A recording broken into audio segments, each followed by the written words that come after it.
जन न देखवे डोळा येतो कळवळा म्हणून जगताचा कळवळा संतांना येतो म्हणून संत अवतार धारण करतात. कारण या जगात 3 लोक असे. अशोक बाबा तुमचं नाव राहिलंच होतं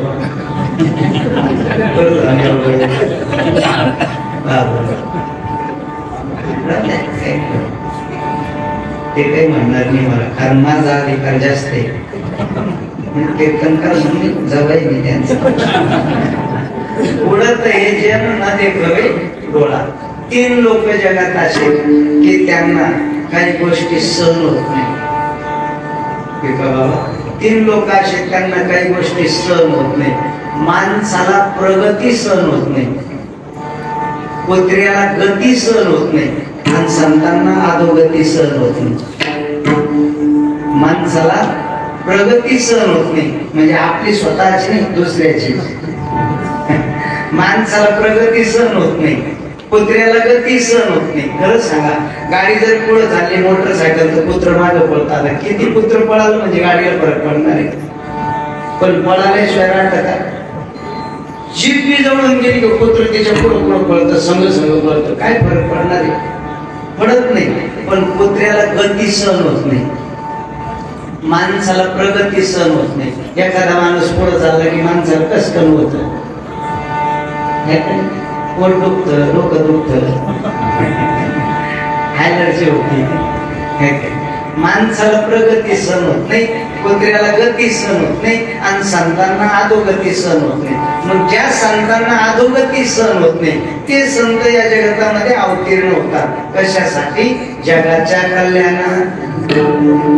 देव कष्ट भीती उपकारे किंवा येथे उपकारासाठी आले घर जावई कृती शोधून आले संत येता येत जगाचे. हा महाराज म्हणतात, येतो हिताचा कळवळा पडती हाती म्हणून हा समाज काळाच्या जबड्यात जाऊ नये ही संतांची इच्छा आहे. आणि समाजाने सन्मार्गाला लागलं पाहिजे.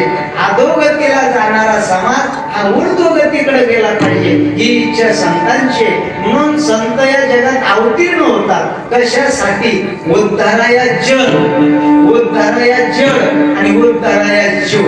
जगाचा उद्धार करण्यासाठी संत अवतीर्ण होतात, जगाचा उद्धार करण्यासाठी संत अवतीर्ण होतात आणि जीवाचा उद्धार करण्यासाठी संत अवतीर्ण होतात. संतांनी अवतार कार्य घेतल्यानंतर ज्ञानोबरायांनी जगाचा उद्धार केला. चालविली जगनिर्मिती हरली चांगल्याची भ्रांती मोक्ष मार्गीचा सांगाती ज्ञानोबा माझा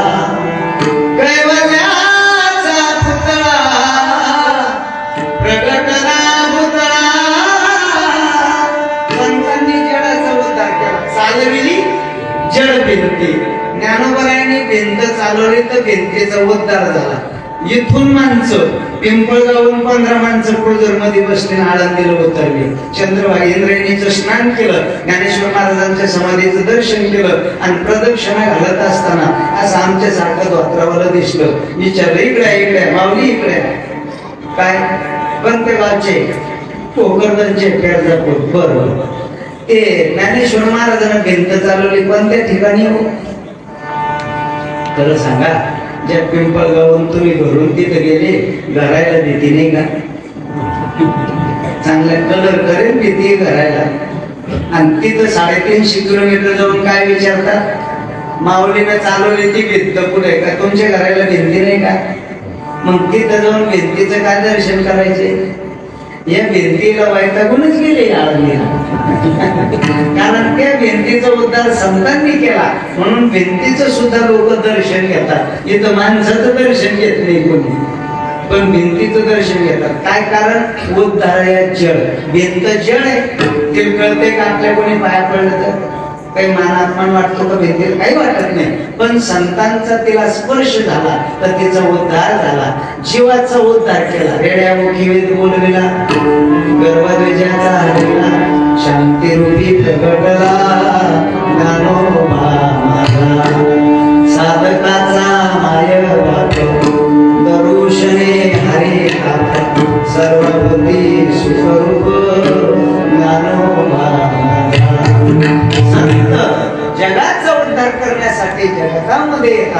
जडाचा उद्धार करण्यासाठी येतात, जीवाचा उद्धार करण्यासाठी येतात. जे जडाचा उद्धार करतात, जे जनाचा उद्धार करतात, जे जीवाचा उद्धार करतात ते संत श्री ज्ञानोबा आहे.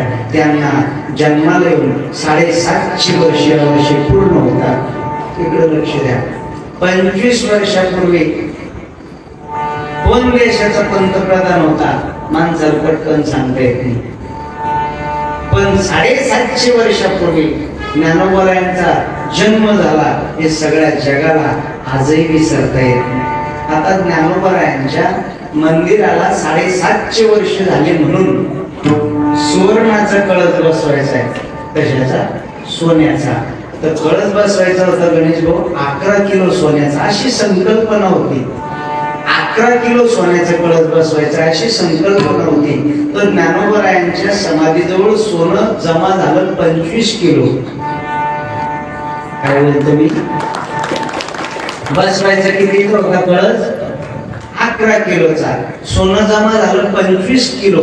एका माणसाने 11 कोटी रुपये दिले एकट्यानं. ऐकू राहिले तुम्ही? 11 कोटी. इथं पंक्तीत गेलं तर डाळीची पोळीची भेट नाही होत, कोणाला बोलू देत नाही. आपली पंगत राहते महाराज साध्यात राहू दे ना.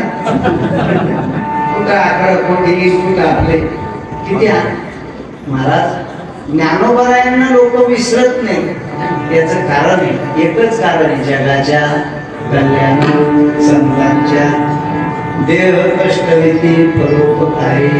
किती लोक दानशूर जगात. म्हणून आपण भाग्यवान आहे. त्या संतांनी जगतामध्ये आल्यानंतर जगाला जागवलं. त्या संतांनी जगात आल्यानंतर जीवाला जागवलं. त्या संतांनी जगात आल्यानंतर देवाला सुद्धा जागवलं. इतके उपकार संतांचे. कुठा पांडुरंगा आता दर्शन द्या सकळा, दर्शन द्या सकळा. झाला अरुणोदय, झाला अरुणोदय, सरली निद्रेची वेळा.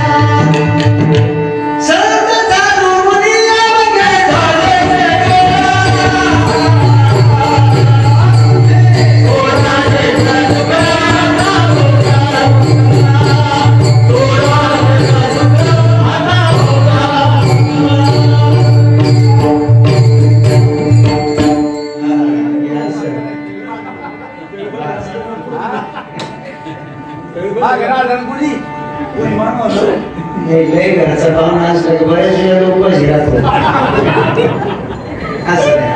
महाराज. संतांनी देवाला सुद्धा जागवलं, संतांनी जीवाला जागवलं आणि संतांनी संतांना जागवलं. बघा, हो कुठं जागे वारे स्मरण भावे चरणी ठेवा. चुकवागता जन्माचा धनदारा पुत्र. संतांनी जगाला जागवलं म्हणजे समाजाला जागवलं. कुठा जागे भारे आता. आता आता म्हणजे आज, आता ताबडतोब संत जगाला जागवतात. आता समज शरण जागवतात, पण ते हिताच्या ठिकाणी नाही जागवत. संत आपल्याला जाग करतात. मग आपण झोपलेलो आहे का? आपण जागीचे थोडं थोडं पाहतो, तरी संत का जागे करतात? आपण हिताच्या ठिकाणी जागे नाही. म्हणून संतांचं काम आहे ज्ञानोबा म्हणतात. बघा, आता गेले असेल तुमची ओळी. हितापासून काढिती, हित देऊनी वाढविती, नाही श्रोते परोते माऊली जगा. ज्ञानोबा म्हणतात आईतापासून संत काढतात आणि हित देऊन वाढवितात. म्हणून संतांचे जगावर उपकार आहे. संत जीवाला जागवतात. आता जागा रे भारे नो जागा, चोरणी ज्ञान आडोनी केले. बागा रे भाई नो जागा, रे भाई नो जागा. किंवा जगदोनी जगदोनी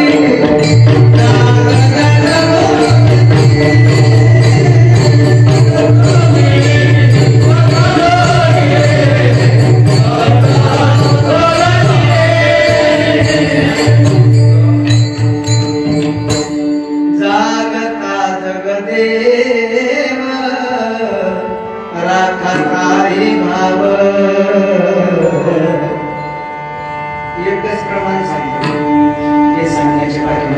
त्याच्यातच फक्त बहुता दिवस फेरा आलाया नगरा. म्हणून एक काम करा, नका घेऊ भार धर्म तोची सार. जगजोगी जगजोगी जाग जाग बोलती. 8 दिवसानंतर आपण माणूस म्हणून जन्माला आलो. महाराज म्हणतात एक एक योनी कोटी कोटी फेरा मग लागे वारा मनुष्य देही किंवा मानवाचा.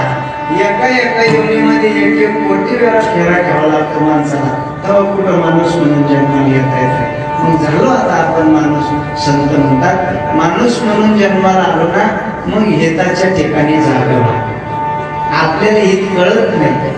महाराज म्हणतात मायबाप जरी सर्पिन की बोका त्यांच्या सवे सुखा नपवे बा.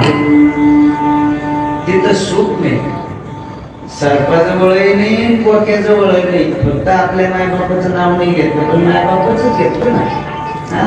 सर्पाला जर पिल्ले द्यायचे असले, अंडे द्यायचे असले, तर सर्प असं नागराच्या तासात अंडे देत जातो आणि तिकून येताना ते अंडे खात येतो. चुकून हुकून एखादं बाजूला गेलं तर त्याच्यातूनच लेकराची उत्पत्ती होते, नाही तर ते आपल्या बाळाला स्वतः नष्ट करतं.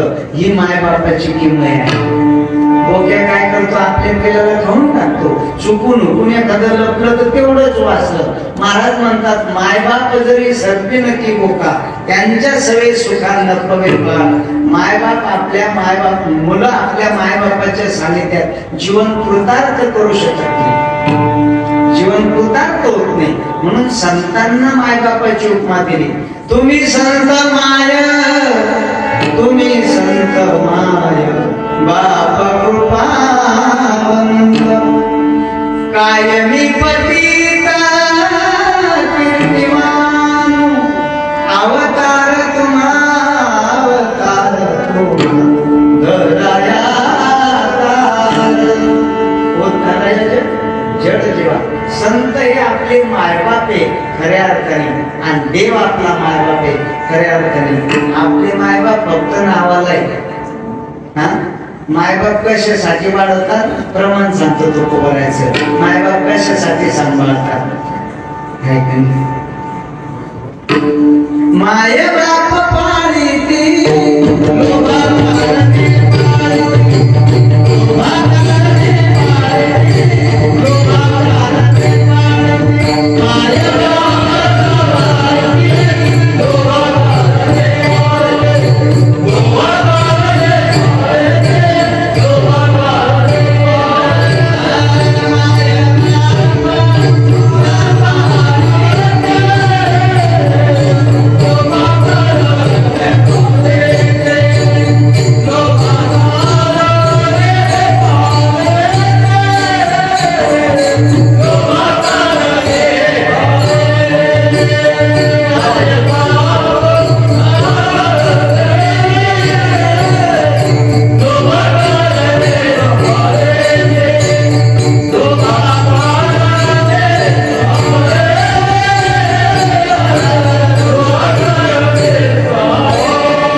सांभाळती पण लोभा कारणे पाळती.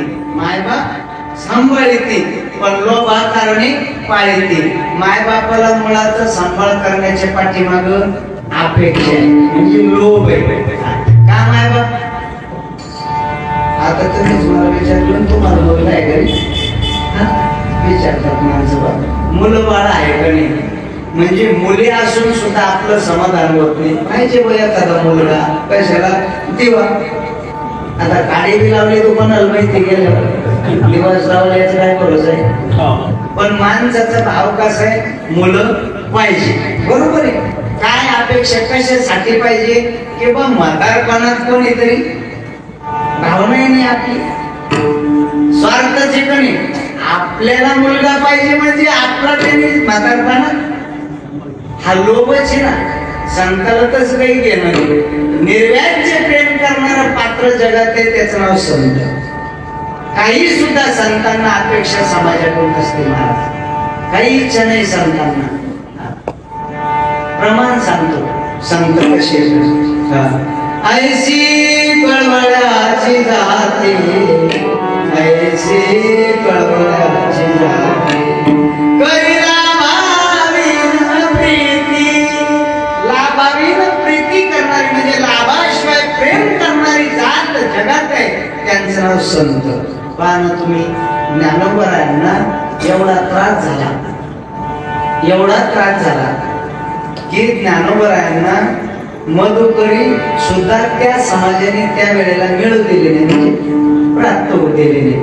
मधुकरी मागायला गेले तर फडकं हिसकून घेतलं, जे पीठ मिळालेलं होतं पायाखाली तोडवलं. ज्ञानोबरायांना पाहिल्यानंतर सचल स्नान करायचे. कचरू महाराज आळंदी मधली बडवे त्या काळामध्ये ज्ञानोबरायांना जर पाहिलं तर सचल स्नान करायचे. सचल म्हणजे जोड्या सगट आणि कपड्या सगट. का ही संन्याशाची मुले त्यांना पाहिलं की विटाळ होतो, म्हणून सचल स्नान करायचे. पण असं सिद्धांत आहे शास्त्राचा, दुःखाचे दिवस पाहिल्याशिवाय सुख येत. ज्ञानोबरायांना ज्या लोकांनी पाहिल्यानंतर सचल स्नान करावं, आता तेच लोक सचल स्नान करून ज्ञानोबरायांचे दर्शन करतात. कसं कसं समजलं असेल? जे लोक ज्ञानोबरायांना पाहिल्यानंतर सचल स्नान करायचे म्हणजे कपड्या सगट बोटा सगट इंद्रायणीमध्ये फोडायचे, तेच लोक आता ज्ञानोबरायांना भेटण्यासाठी सचल स्नान करून येतात. दिवस फिरतात का नाही, दिवस बदलतात का नाही. किती संघर्ष ज्ञानोबरायांच्या जीवनात मधुकरी मिळू दिले नाही. मांडे भाजण्याची इच्छा झाली तर खापर मिळू दिलं नाही. महाराज खापर सुद्धा ज्ञानोबरायला मिळू दिलं नाही. ज्ञानोबरायांनी काठी लावून घेतली. मुक्ताबाईंनी सांगितलं येण्यासारखं करू नका, तुम्ही संत आहे ना. संत तोची जाना जगी, संत तोची जाना जगी दया क्षमा जाचे अंगी, दया क्षमा जाचे अंगी. तुम्ही संत आहे ना, संतांच्या ठिकाणी दया क्षमा हे गुण असले पाहिजे, असले पाहिजे. तुम्ही राग मानू नका. विश्वरागे झाले वन्नी, संती सुखे व्हावे पाणी. विश्वरागाने तापून लाल झालेला असतं तरी संतांनी पाणी होऊन शांत राहिलं पाहिजे. ही संतांची शिकवण आहे. खरं सांगा, ज्ञानोबरायांना श्री गुरु प्रसन्न झाले निवृत्तीनाथ दादा आणि सांगितलं काय पाहिजे मागून घ्या. ज्ञानोबरायांनी सांगितलं काही नको, जे गणांची व्यंकटी साधो तया सत्कर्मी रती वाढो, भूता परस्परे पडो मैत्र जीवांचे. ज्ञानोबराय म्हणतात दुरितांचे ते निरधारो, विश्व स्वधर्म सूर्य पावो. खरं सांगा, आपल्याला जर राजा प्रसन्न झाला, गुरु प्रसन्न झाले तर असंच मागू का आपण? खळांची व्यंकटी सांगू हा, उलट सप्ते करून खळपणा वाढला माणसाचा, कमी नाही झाला. कुठं ज्ञानोबरायचे विचार आणि कुठं आपले विचार. म्हणून संतातन जीवात फरक आहे महाराज. दिसायला सारखीच आहे, दिसायला सारखीच आहे, पण वर्म जाणे तो पारखी दोन्ही दिसती. राजहंस बगळा पांढराच दिसतो, बगळाही पांढरा दिसतो, राजहंस सुद्धा. पण बगळा पाण्यासगट दूध पिऊन घेतो आणि राजहंस दुधाचं पाणी वेगळं करतो. ही दोघांमधला फरक आहे. तसं संतन सामान्य जीव दिसायला सारखाच आहे, पण दोघात फार मोठा अंतर आहे. संतांचे विचार आहे, खळांची व्यंकटी सांगो. खरं सांगा, ज्या ज्ञानोबरायला खायला मधुकरी मिळू दिली नाही, ताकद होती ज्ञानोबरायांमध्ये. ज्ञानोबरायाने जर म्हणलं असतं हा तुझं वाटोळ होतं, खरोखर झालं असतं. विसोबा खेचर पेटला पाहिजे तर पेटलाच असता, पण नाही केलं ज्ञानोबरायांना असं. जे ज्ञानोबराय निर्बुद्ध असणारे रेड्याला बोलू शकतात, ते विसोबा खेचरा जाळू शकले नसते का? पण केलं का तसं? ते उलट म्हणले माणूस मुळात चांगलाच आहे, पण त्याला लागलेलं सवय वाईट आहे. तेवढी सवय गेली की तो चांगलाच आहे ना. देवात आणि संतातलाही फरक आहे महाराज. देवाजवळ क्षमा नाही, उद्या कळन तुम्हाला. देवाजवळ क्षमा नाही अपराधाला. घेऊन या चक्रगता हाची धंदा कोणता भक्ताला हे पायापाशी दुर्जनाशी. पण संत तसं नाही म्हणत. संत असं म्हणलेच नाही दुर्जन मरो. दुर्जन नायनाट झाला पाहिजे दुर्जनाचा, असं संतांची भावना नाही. संतांची भावना वेगळी. दुरिताचे तिमिर जावं, विश्व स्वधर्म सूर्य पावो. दुर्जन मरो असं संत कधी म्हणत नाही. उलट तुकोबारा म्हणतात आमचं काम असं आहे, गाढवाचे घोडे आम्ही करू दृष्टी पुढे. याचा अर्थ गाढवाचं घोडं नाही करत ते, पण जे गाढवा सारखे वागतात त्यांना माणसासारखं बनवण्याचे काम संत करतात. मग याचा काय मोबदला घेतात संत? संत म्हणतो मी, कीर्तनकार नाही. कीर्तनकार घेतात, संत नाही घेत. संत हे सगळं करत असताना महाराज म्हणतात करीती पातकाची धुनी मोल न घेता साबणी. संत समाजाचं पाप धुत असताना साबणीचं सुद्धा मोल घेत नाही. इतकं निस्वार्थी प्रेम जगात करतात ते फक्त संत असतात. त्या संतांचा आणि 750वा जन्म उत्सव आहे उद्या. आपण भाग्यवान आहे. तेवढ्या वेळात निदान भजन करा, ज्ञानोबाराचा जन्म उत्सव साजरा करा.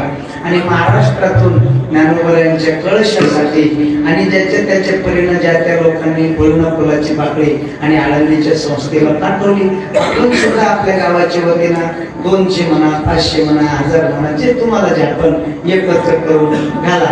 आपल्या इथे हातभार लागल. आपण भाग्यवान आहे की आपल्याला ज्ञानोबारायांचा 750वा जन्मोत्सव पाहायला मिळतो.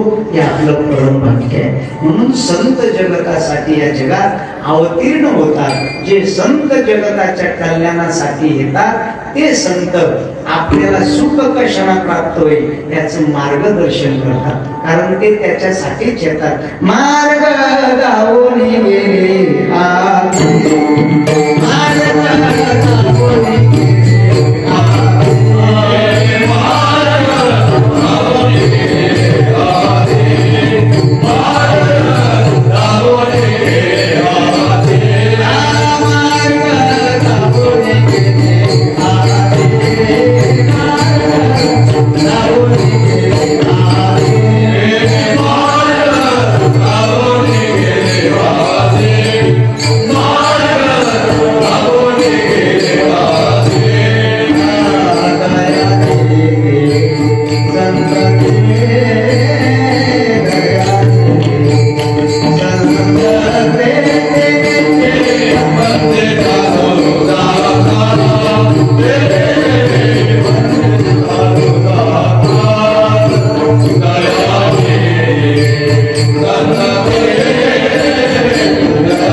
दयानिधी संत ते मार्ग दावून आधी गेले.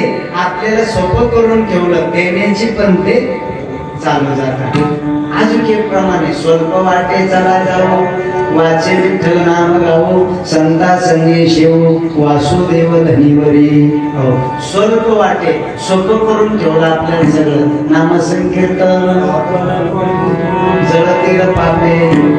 आपल्याला काही गाथा लिवायचं आहे आता, फक्त लिहिलेला गाथा वाचायचं आहे. लिहायचं आहे आपल्याला गाथा. आपण गाथा वाचली माथा जागेवर, ही मोठी अडचण आहे. बऱ्याच माणसाला अजून गाथाच माहित नाही. भाग्यवान आहे बिचारे. संतांनी सगळी सामुग्री तयार करून ठेवली महाराज. आपल्याला काहीच नाही, आपलं सगळं ऐकतंय बस.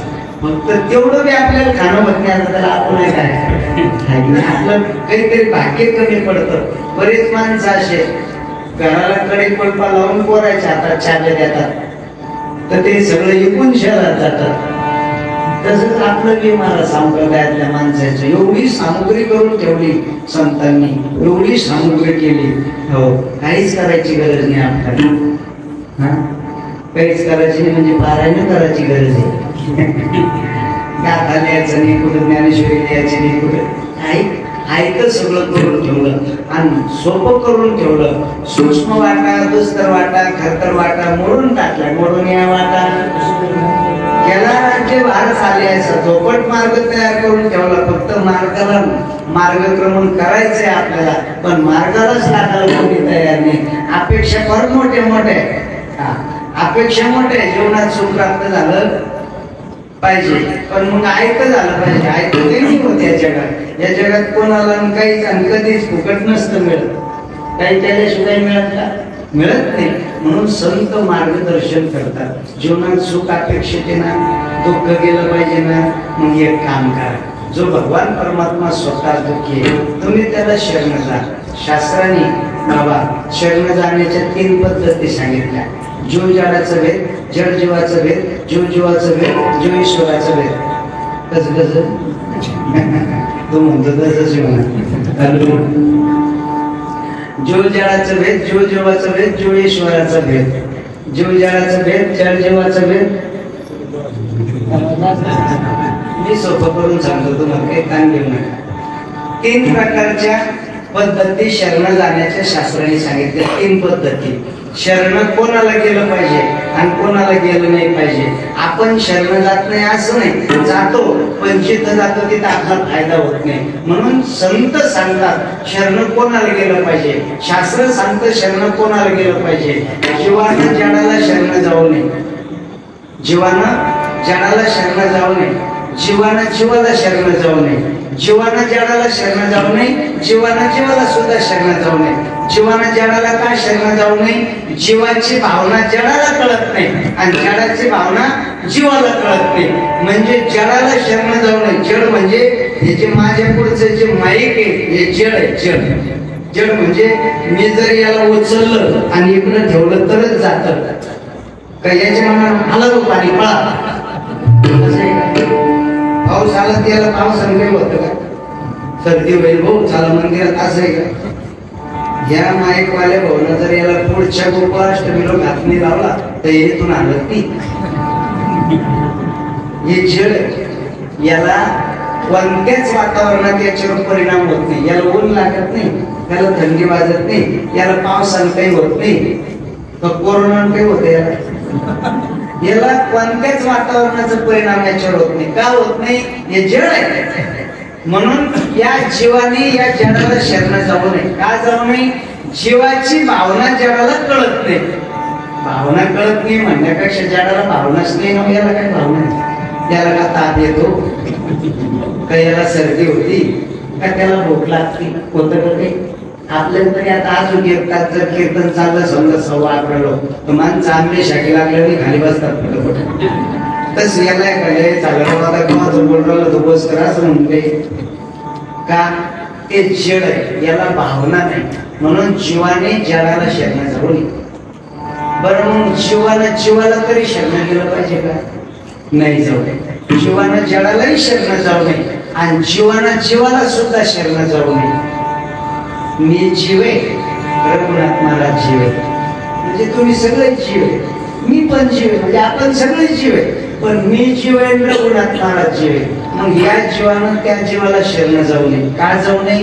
कबीर महाराजचं प्रमाण सांगतो. कबीर महाराज म्हणतात का शरण जाऊ नये? जो देखे सो दुखिया बाबा, सुखिया कोई नहीं रे.